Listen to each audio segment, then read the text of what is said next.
Preciosa tarde.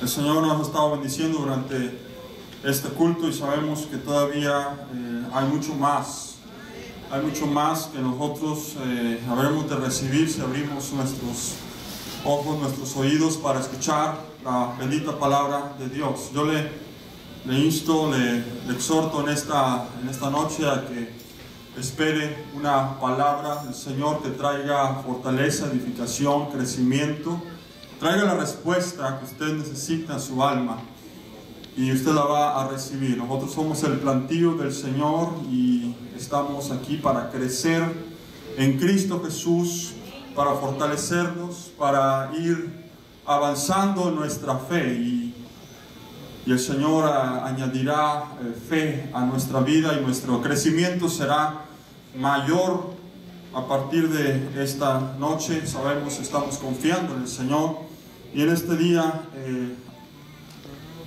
yo voy a hacer que voy a traer el mensaje, la palabra del Señor. He titulado este mensaje El Cordero Inmolado de 7 ojos. Es un título un poco extraño, pero así es como Dios me lo dio. Y vamos a abrir nuestra Biblia, capítulo número 5, versículos 6 de Apocalipsis. Capítulo 5,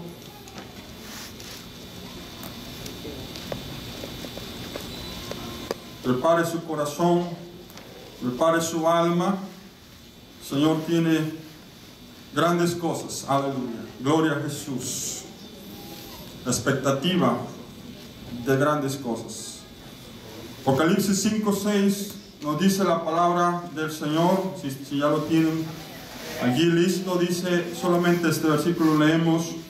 Dice, dice desde el 5, y uno de los ancianos me dijo: no llores, he aquí el león de la tribu de Judá, la raíz de David, ha venido para abrir el libro y desatar los 7 sellos. Y miré, y vi en medio del trono de los 4 seres vivientes y en medio de los ancianos estaba en pie un cordero como inmolado, que tenía 7 cuernos y 7 ojos, los cuales son los 7 espíritus de Dios enviados por toda la tierra. Te doy gracias, Dios y Padre Celestial, porque tú, Señor, has hecho todas las cosas nuevas.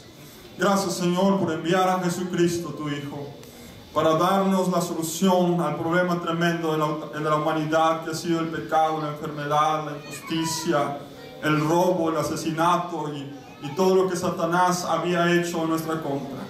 Gracias, Señor, porque te tenemos a ti y en esta hora estás aquí, Señor, para bendecir a tu iglesia, a tu pueblo. Creceremos, nos fortaleceremos, iremos hacia adelante. Tu palabra será prosperada, para cual la has enviado a nuestras vidas y a nuestros corazones. Tú estás, Señor, aquí en nuestro corazón para hacer de esta palabra, Señor, un eje motriz que lleve adelante, Señor, una gran carga de poder y autoridad en el nombre precioso y poderoso de Jesús de Nazaret. A ti sea toda gloria, honra y adoración para siempre. Puede tomar su lugar en esta hora.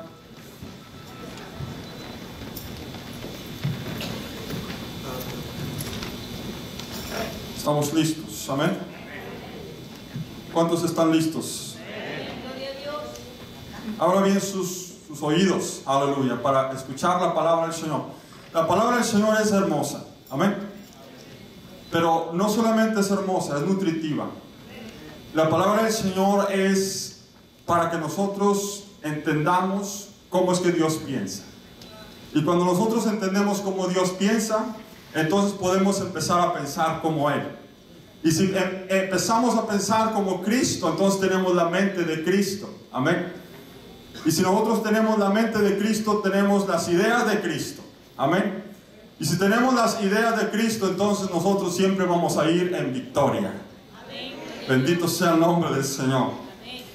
Fíjense que hablando del tema de la vista, yo ya les he dado un testimonio de cómo es que el Señor hizo una sanidad en mi vista. hace algún tiempo, y en oración pidiendo al Señor una palabra sobre lo que habría de hablar hoy, el Señor me da esta palabra y sé que será de bendición para nosotros. Si usted consulta a algún médico, alguna persona que conoce sobre el tema de la vista, le va a decir que para tener unos ojos saludables es necesario algunas vitaminas, la vitamina A, la vitamina C, la vitamina E. Le va a recomendar el zinc, el beta-caroteno, algunos otros compuestos como la luteína. No sé si ustedes han escuchado sobre esto, sobre la zeaxantina, es otra cosa que hasta es difícil pronunciarla, que son cosas esenciales para mantener una vista saludable, y se encuentran estas cosas en algunos alimentos como las hojas verdes de los vegetales, los pimientos amarillos, la calabaza, las papas dulces, las zanahorias y todo eso.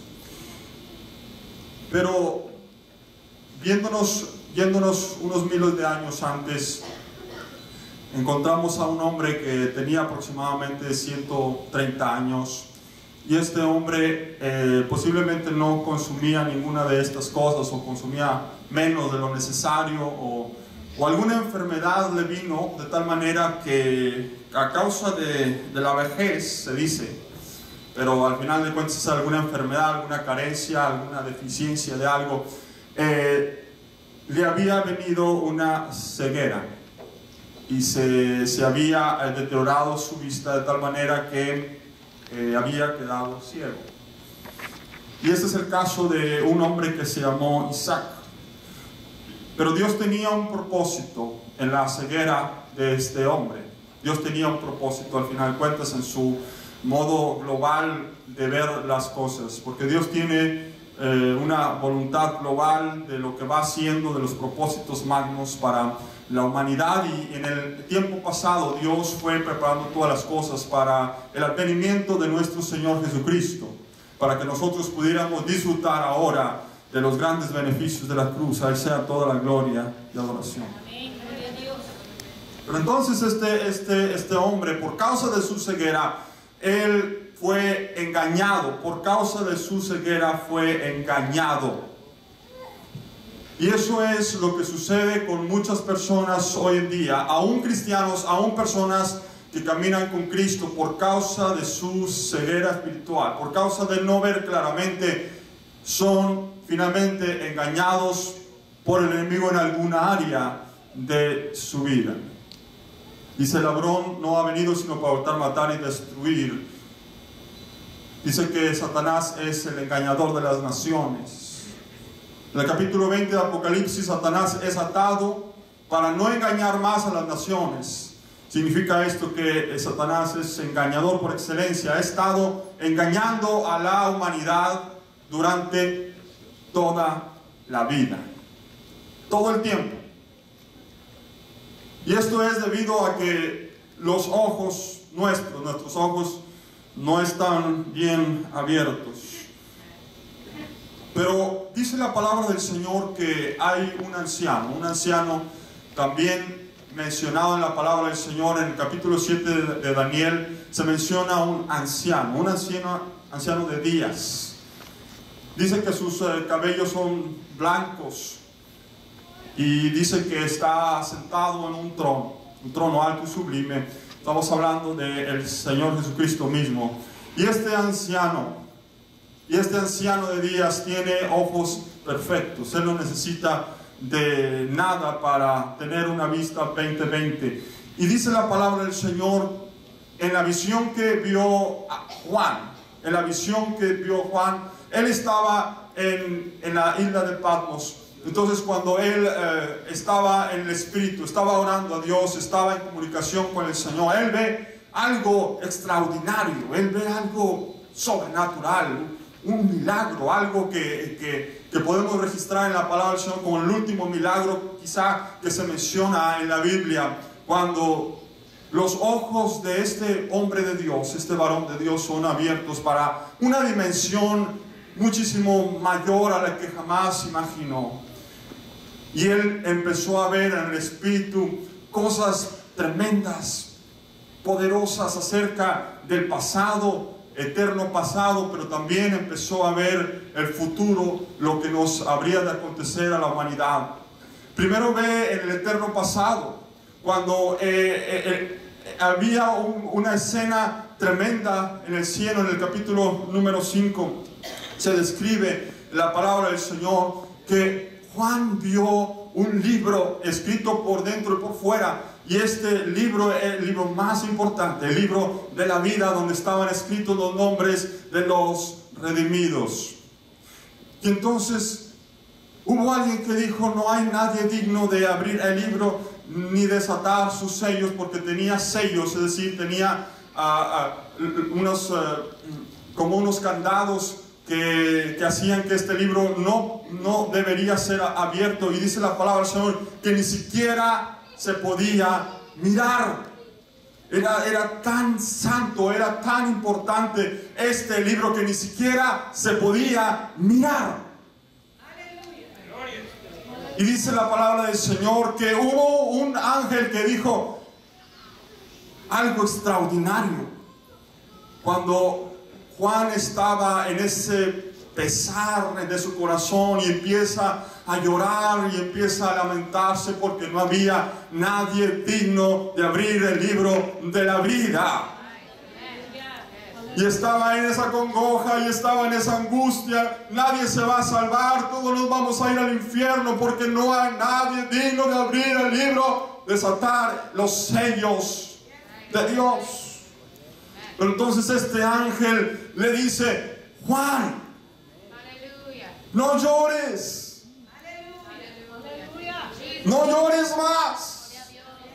Hay uno digno, hay uno digno, hay uno digno de abrir el libro y desatar los 7 sellos, y que todo el universo se dé cuenta de los nombres, de nuestros nombres que están escritos allí, que son prueba de que el Señor Jesús murió por nosotros, que son prueba de que nosotros somos redimidos y alcanzados por ese sacrificio eterno y precioso que hizo Jesús en la cruz del Calvario. Entonces Juan ve a un cordero, pero era un cordero extraordinario. No era un cordero que nosotros podríamos ver aquí en la tierra, sino un cordero difícil de entender.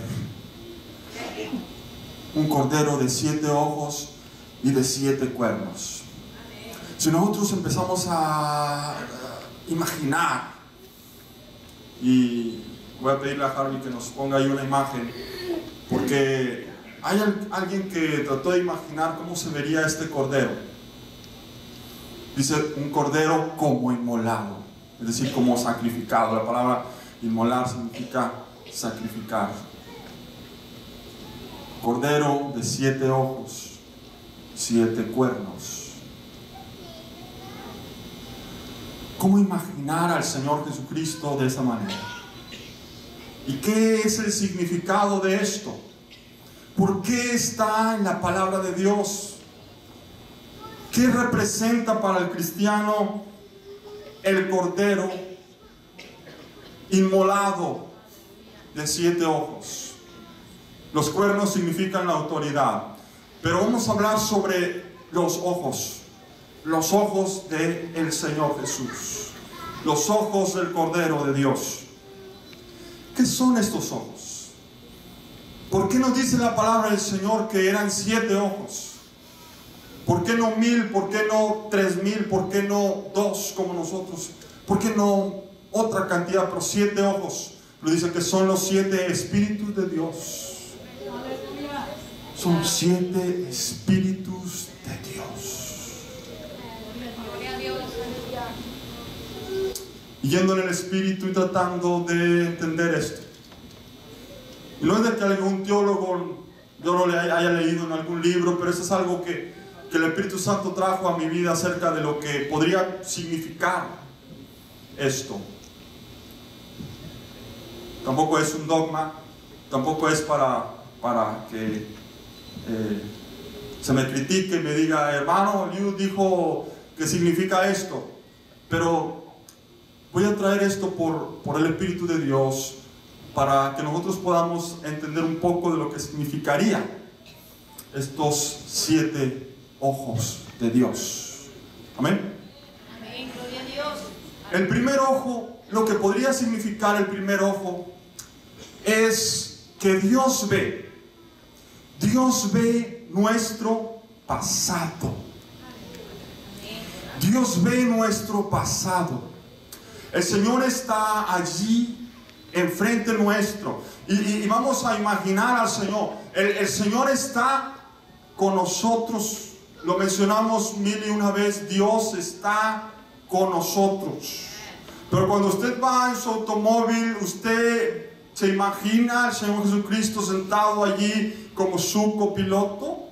Amén, gloria a Dios. Cuando usted está en el trabajo, se imagina al Señor Jesucristo que está allí mirándolo, platicando con usted, quizás si tiene oportunidad.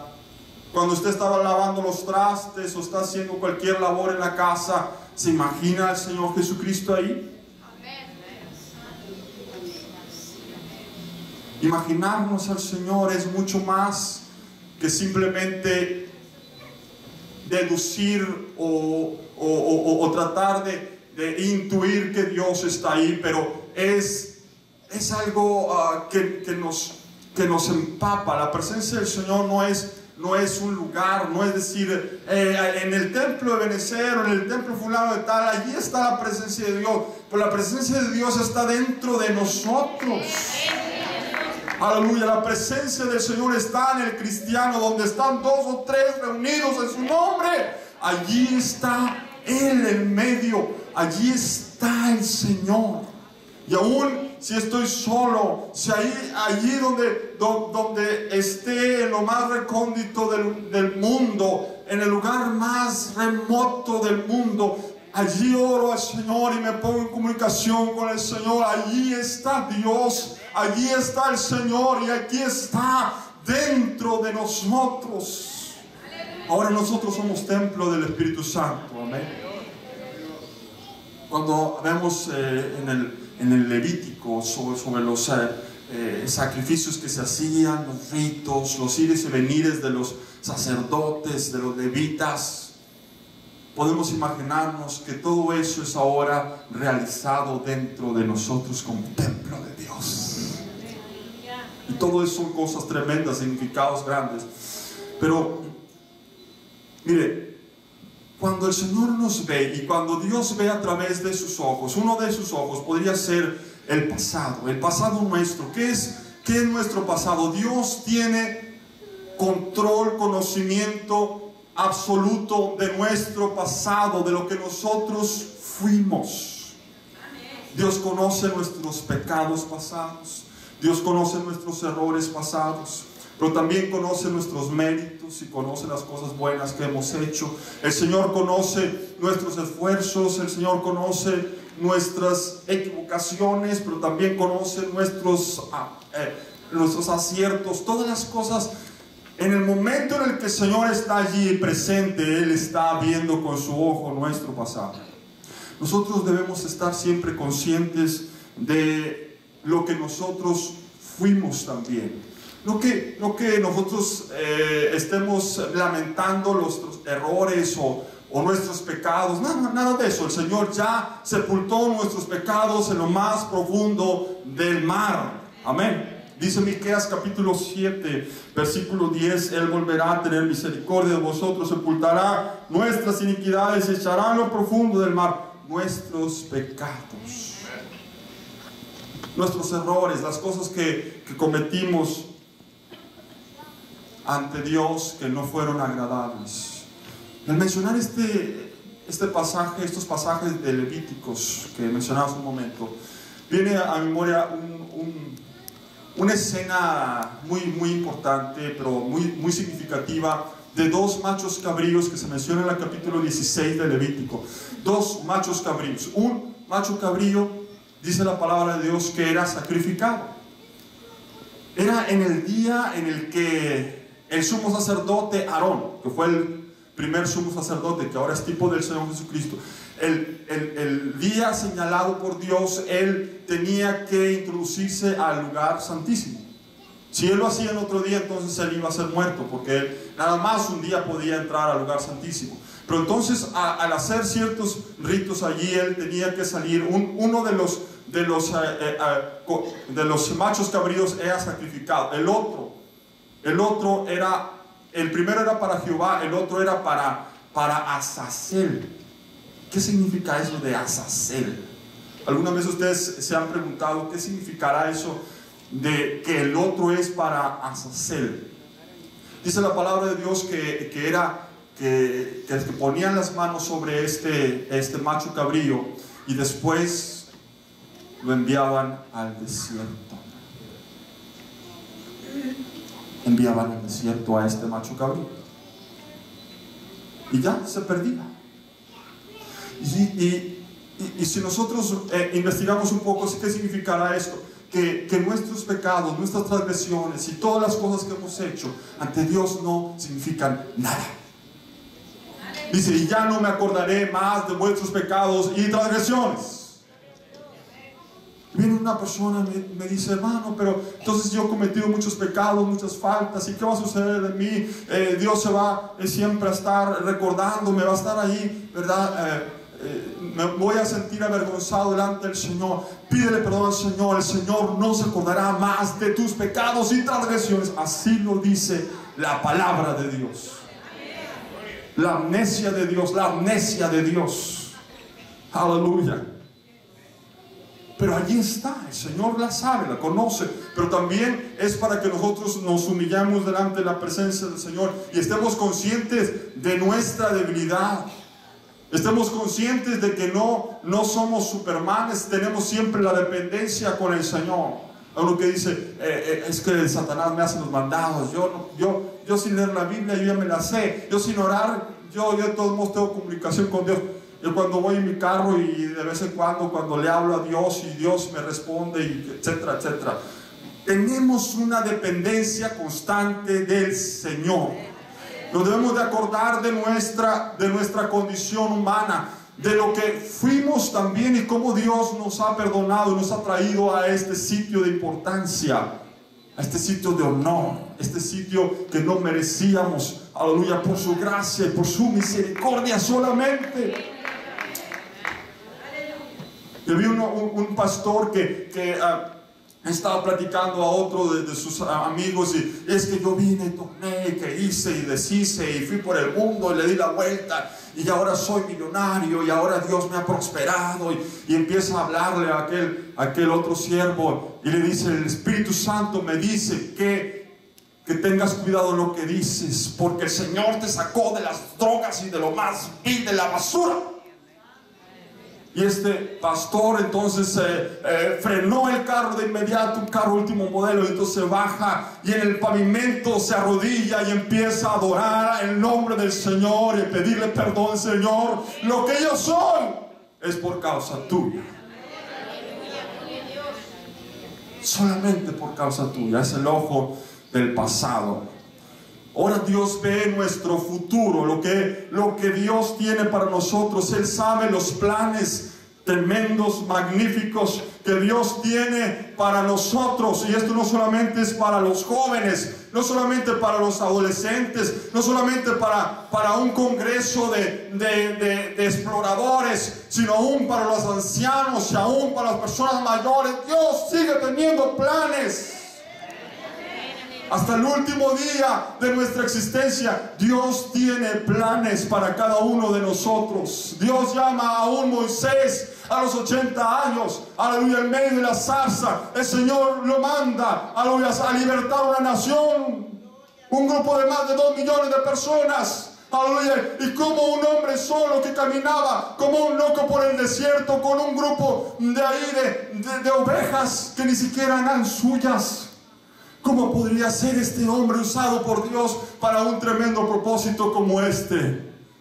Sin embargo, Dios le habla en medio de la zarza y le dice: tú irás y libertarás a mi pueblo. Aleluya. El Señor es omnímodo lo que hace. Él llama a una persona a los 20 años, a los 10 años, a cualquier edad.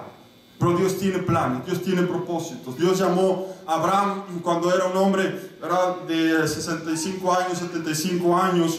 Le llama padre de multitudes. ¿Pero cómo? Padre de multitudes, un hombre que ni siquiera tenía un hijo. Padre de multitudes. Estaba yo investigando sobre los apóstoles. Los apóstoles. Que había muchos errores, había muchas faltas. Ustedes conocen las frases de los apóstoles. Algún hermano dijo: es que esos apóstoles siempre tenían hambre, hermano. Nomás estaban pensando en la comida.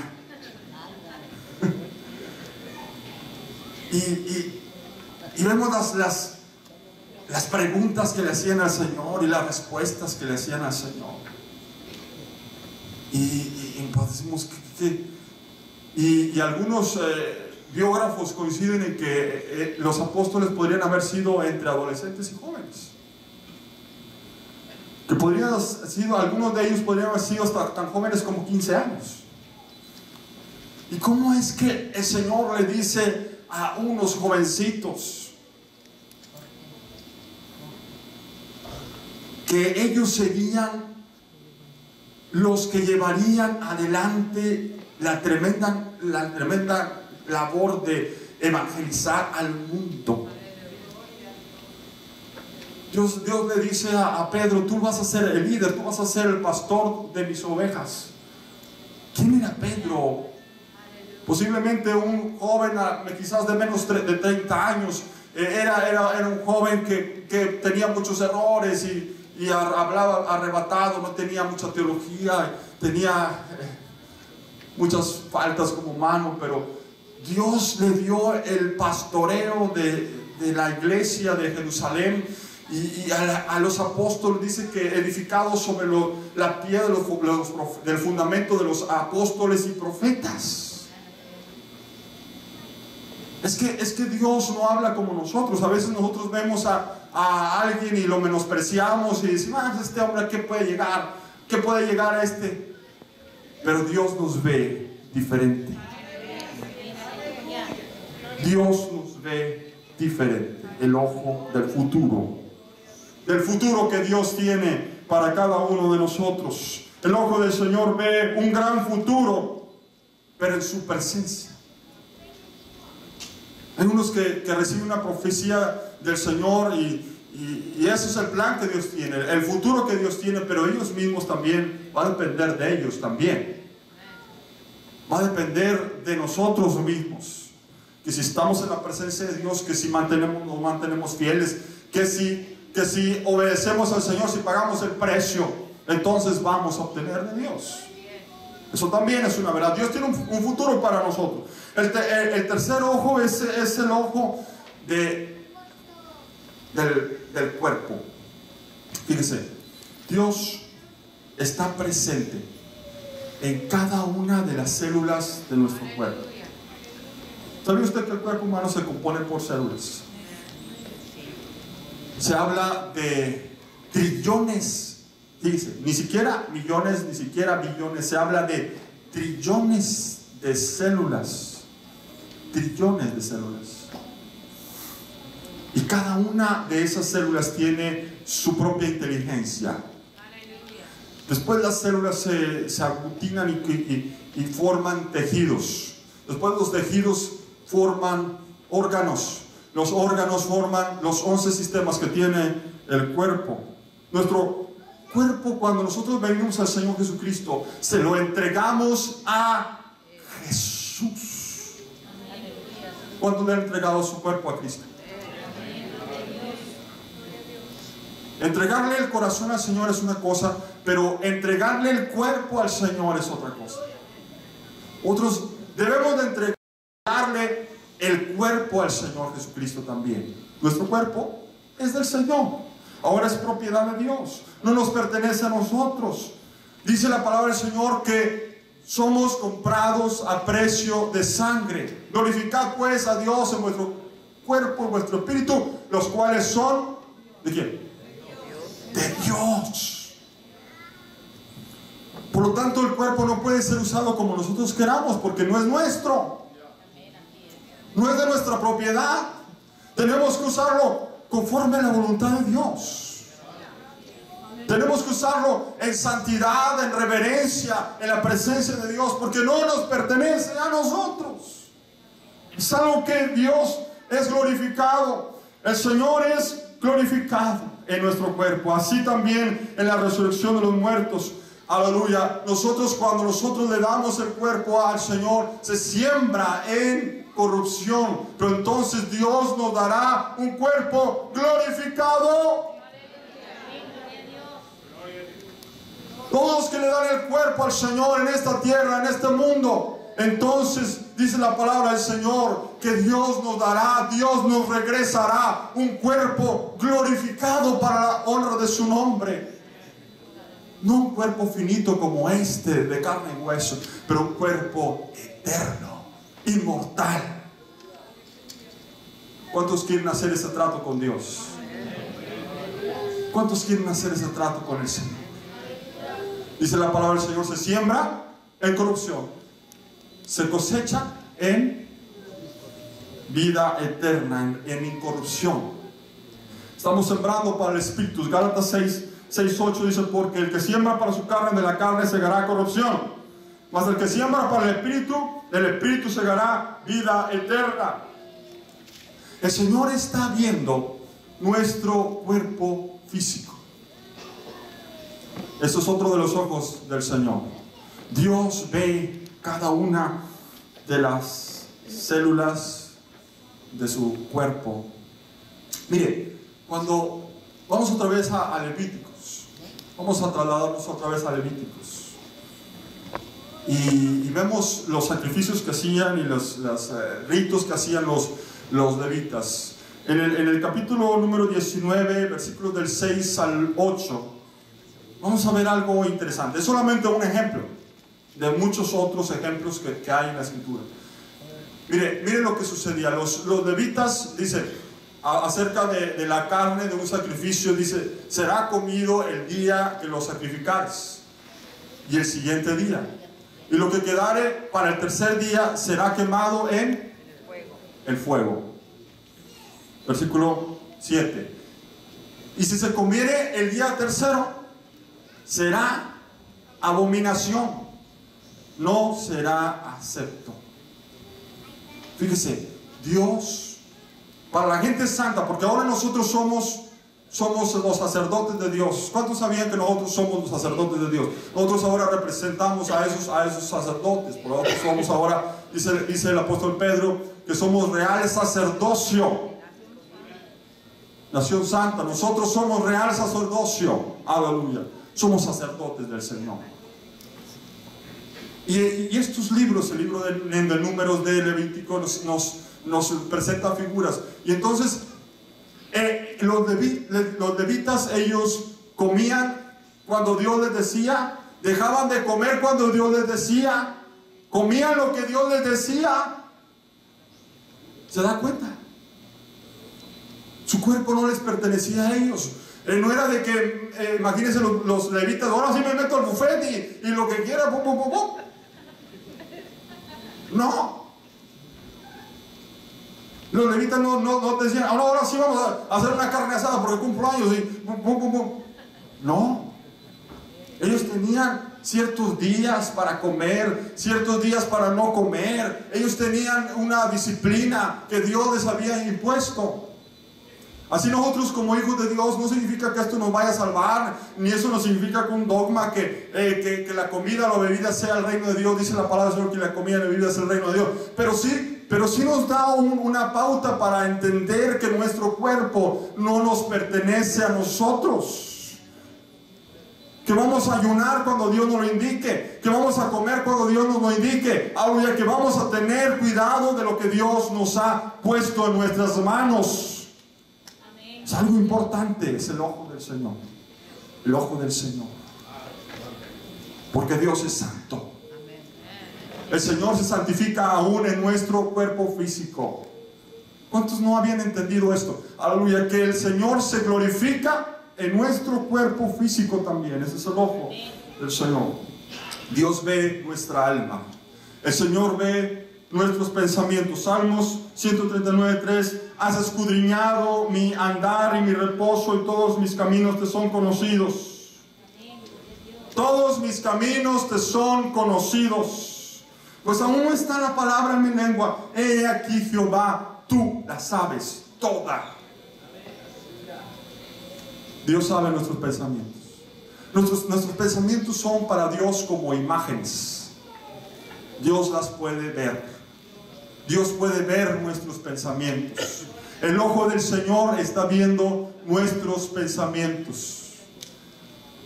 El Cordero de 7 ojos, uno de esos ojos está viendo nuestros pensamientos, lo que pensamos. ¿Y cuántos han sometido su pensamiento a la voluntad de Dios? Nuestros pensamientos son nuestra identidad, lo que nosotros somos. Dice el Proverbios 23:7: por cuál es su pensamiento en su corazón, tal es él.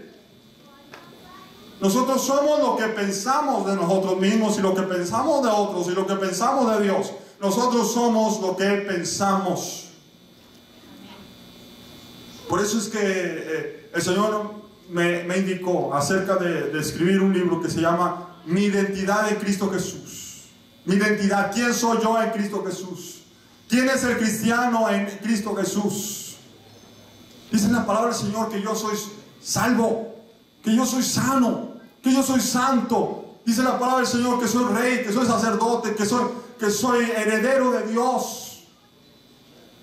Y esas son cosas que Dios nos ha dicho que somos. Es nuestra identidad, es nuestro pensamiento. Nosotros tenemos que tener conciencia de que somos nuevas criaturas en Cristo Jesús. Las cosas viejas han pasado, ahora todas son hechas nuevas. Y no el 90% de las cosas, no el 80% de las cosas, no el 70%, 75%, no tres cuartas partes de las cosas. 100%, todas las cosas son hechas nuevas. Nueva naturaleza, nosotros somos nueva naturaleza. Ese es nuestro pensamiento en Cristo Jesús.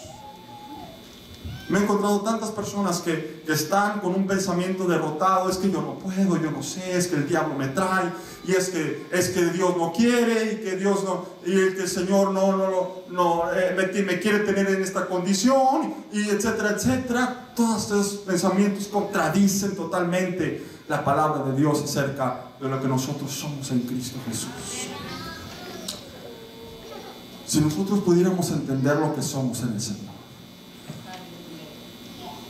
y cuando Dios ve a través de su ojo, del ojo del alma, el ojo que Dios ve acerca de nuestros pensamientos, de nuestros sentimientos, aleluya, cuando nosotros nos llenamos de la palabra del Señor, empezamos a meditar en las Escrituras. No se trata solamente de cumplir con un currículum acerca de la lectura diaria de la Biblia, sino de meditar la palabra del Señor, de ir allí analizando cada palabra que fue escrita por el Señor. Darnos cuenta del tremendo poder que nosotros tenemos en el Señor. Mire, cuando se inventa el átomo, o que se descubre más bien el átomo, se descubre también el tremendo poder que tiene el átomo y la ciencia atómica. Ustedes han escuchado hablar de la ciencia atómica, de las armas nucleares. Todo está basado en el átomo, la cosa más sencilla, más simple que hay en el universo. Pero hubo alguien que lo descubrió y que pudo entender el poder explosivo que tiene el átomo. Si nosotros pudiéramos entender el poder explosivo que tiene la iglesia, No habría una sola persona que no conociera el Evangelio. No habría una sola persona que no tuviera la oportunidad de recibir a Jesucristo en su corazón. Y no habría una sola gavilla que no hubiera sido cegada. Si nosotros pudiéramos entender el poder que tenemos en el Señor y la autoridad que tenemos en el Señor. ¿Por qué no sucede? Porque no se ha abierto nuestras mentes, nuestros ojos. No entendemos de qué se trata esto. Y eso solamente se puede entender cuando estamos en la presencia de Dios. Estamos así, Señor, revélame, porque es algo que se revela únicamente espiritualmente. En el Espíritu. Nosotros nos vemos en los ojos del Señor y vemos nuestros sentimientos, cómo están nuestros sentimientos delante de la presencia de Dios, y qué es lo que nosotros sentimos también reflejado en el Señor, lo que hemos determinado en nuestros corazones hacer, porque Dios no toca nuestra voluntad. Dios hace muchas cosas, pero Dios no toca nuestra voluntad. Eso es algo intocable para Dios. Así Dios lo estableció. Que nosotros somos dueños de nuestras decisiones. Nosotros podemos decidir cosas para nosotros mismos y aún para la vida de otros. Qué tremendo es esto. Dice la palabra del Señor que por el testimonio y la fe de un solo hombre fue condenado todo el mundo, millones y millones de personas, por la decisión, por la voluntad de una sola persona, de Noé. Nos dice la palabra del Señor en el capítulo 11 de Hebreos. Qué tremendo poder tiene nuestra voluntad cuando nosotros nos determinamos a hacer alguna cosa. Cuando nosotros nos determinamos. Los que han subido el monte Everest, algunos yo he escuchado que algunos hasta de más de 50 años han podido subir el monte Everest. Cosas que ni siquiera los jovencitos pueden hacer. Pero es la decisión, es la determinación de hacer algo. Y eso es en el plano humano. ¿Cuánto más nosotros en Jesús? ¿Cuánto más nosotros en Jesús? Y a veces nosotros nos comparamos con los personajes del Antiguo Testamento y que estos y los otros. Hermanos, nosotros ahora tenemos a Jesús. Jesús no fue muerto en vano. Jesús no fue padeció latigazos y le escupieron en el rostro y se burlaron de él y todo lo que padeció no fue en vano. La resurrección del Señor Jesucristo no fue en vano. ¿Por qué algunos quieren invalidar lo que el Señor pagó a precio altísimo? Dios pagó un precio en Jesús altísimo que nosotros tenemos, hermanos, ahora la tremenda garantía de la cruz. Dios ve nuestro espíritu. Dios ve con el quinto ojo el espíritu nuestro. ¿Qué hay en nuestro espíritu? El espíritu es el depósito de la fe. Nuestro espíritu es el que está conectado con el Señor. Dios ve algo en nuestro espíritu que solamente Él puede ver. Marcos 2:5 nos dice: al ver Jesús la fe de ellos, dijo al paralítico: hijo, tus pecados te son perdonados. Al ver la fe de ellos, Dios ve la fe, la estatura de fe que hay en nosotros. Hermanos, que yo tengo mucha fe. Cuando se presenta el problema, cuando se presenta la adversidad, allí es cuando se sabe qué clase de personas somos nosotros.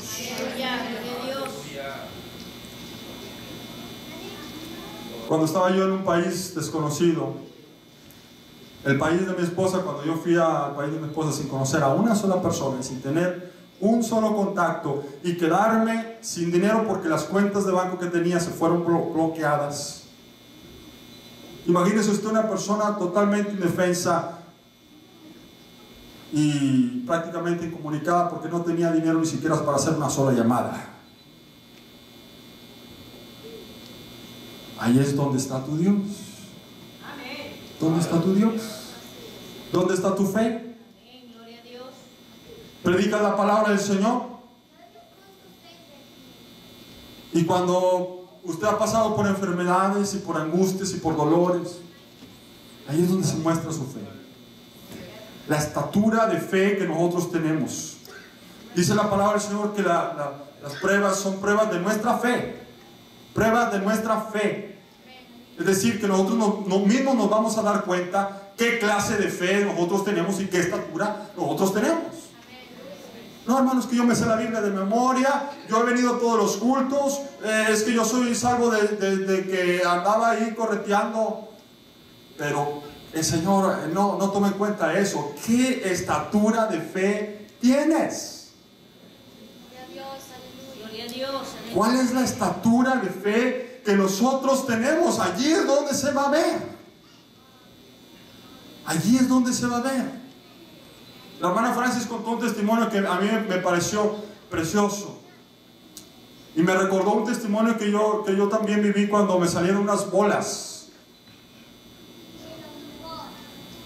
A esas personas que les surge cáncer y que les salen unas bolas, a mí me salieron esas bolas. Y en lugar de correr con el doctor, yo estuve en oración y reprendiendo al diablo, a Satanás, en el nombre de Jesús. Y esas bolas se fueron bajando.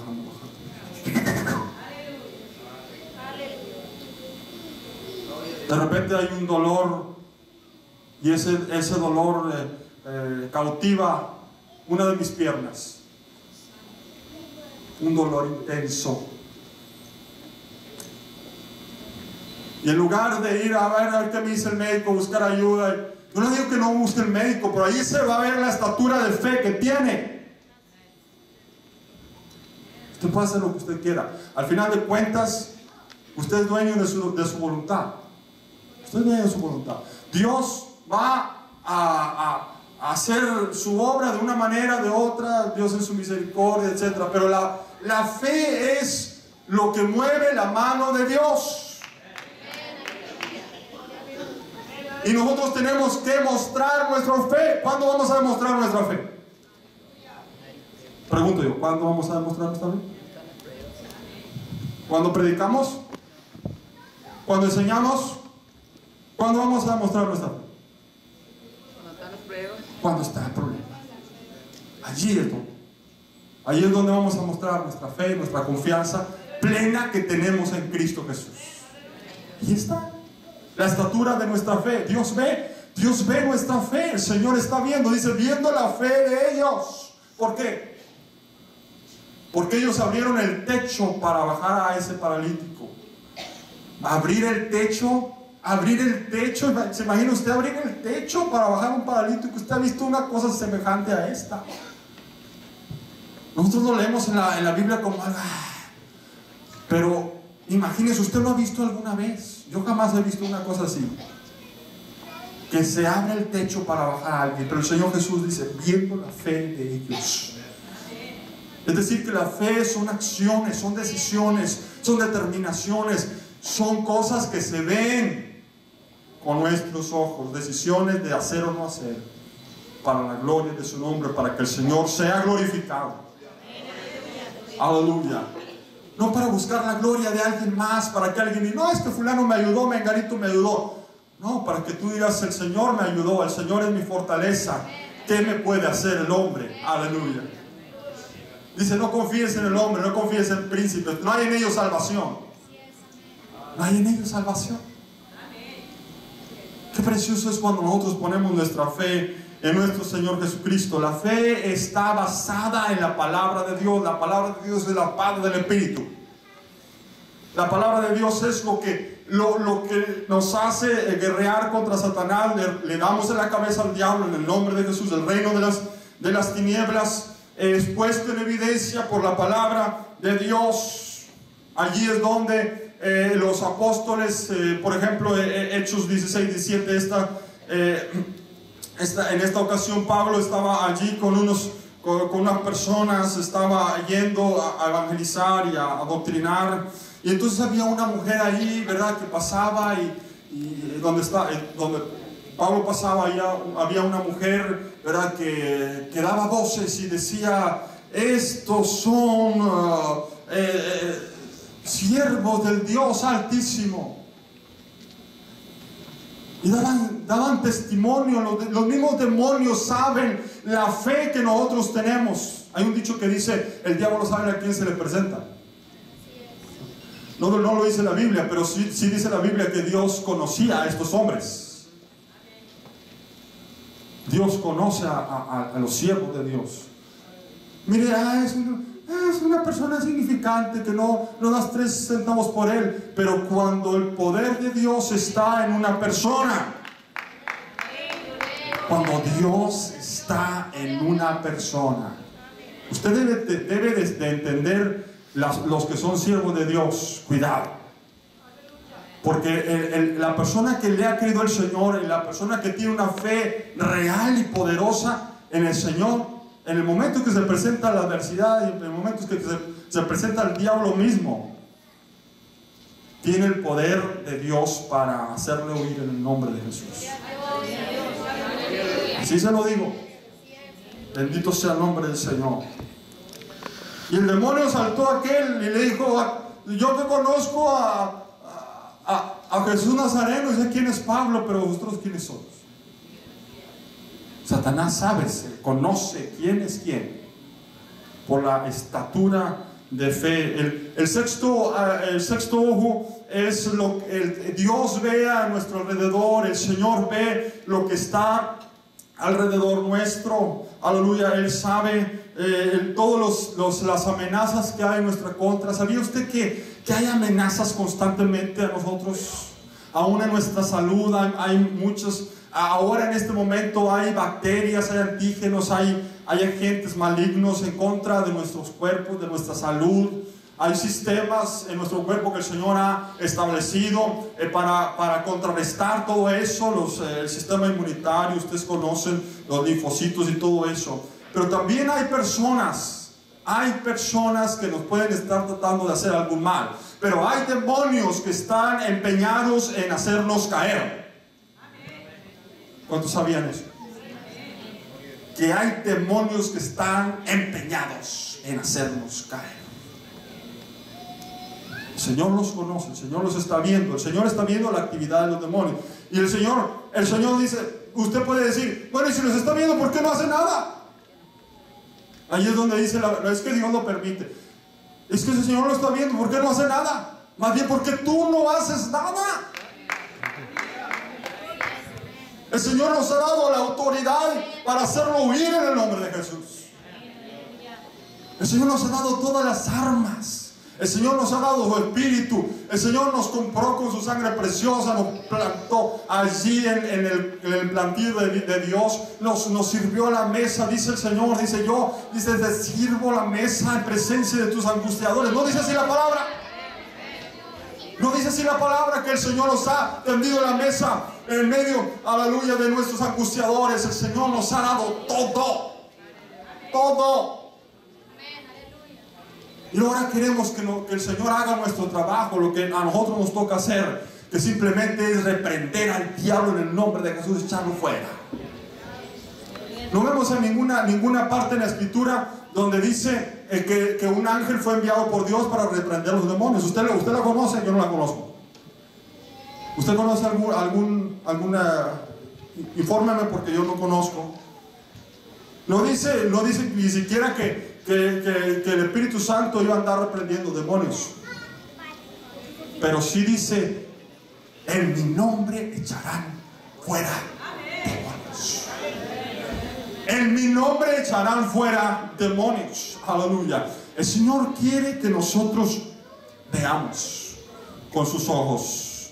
Fíjense que Dios nos avisa. Dios sabe las cosas. Si nosotros nos informamos, si nosotros estamos en comunicación con el Señor, Dios nos da sueños, Dios nos da visiones, Dios nos da pensamientos. El Señor nos avisa del mal que viene contra nosotros. El Señor nos da luz acerca de lo que pueda suceder, que Satanás anda ahí alrededor, que hay amenazas, y nosotros inmediatamente hincamos nuestras rodillas, empezamos a clamar, a reprender en el nombre de Jesús.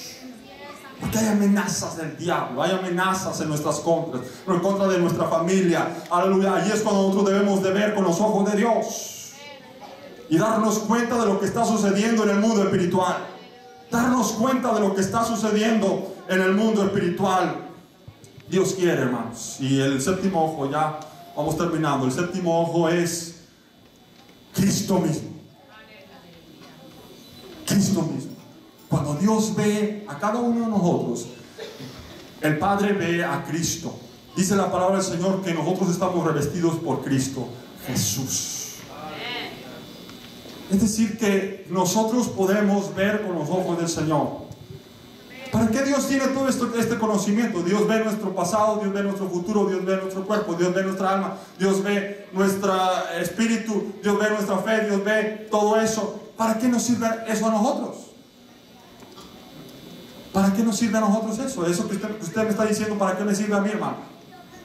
Pues yo le informo en esta hora que Dios quiere que nosotros veamos a través de sus ojos para darnos cuenta de lo que está sucediendo en el mundo espiritual, darnos cuenta de las amenazas que tenemos en nuestra contra, pero también de las oportunidades, de la enorme oportunidad que nosotros tenemos en Cristo Jesús. Dios quiere que nosotros reconozcamos, aleluya, que somos débiles sin Cristo, que somos faltosos, que tenemos un pasado sin Cristo, pero Dios quiere que nos demos cuenta del tremendo potencial que tenemos en el Señor, que tenemos un tremendo futuro en Cristo Jesús. Dios quiere que veamos nuestro cuerpo como propiedad de Él. Dios quiere que veamos nuestra alma, aleluya, rendida a sus plantas. Sus pensamientos son nuestros pensamientos, aleluya, cuando hemos decidido seguir al Cordero a donde quiera que va. Dios ve nuestro espíritu y Dios quiere que vayamos subiendo y alcanzando nuevas cotas de fe para la gloria de su santo nombre. Aleluya. Dios quiere, aleluya, que veamos con sus ojos. Dios nos ruega en esta hora, aleluya, date cuenta de todo esto que hay.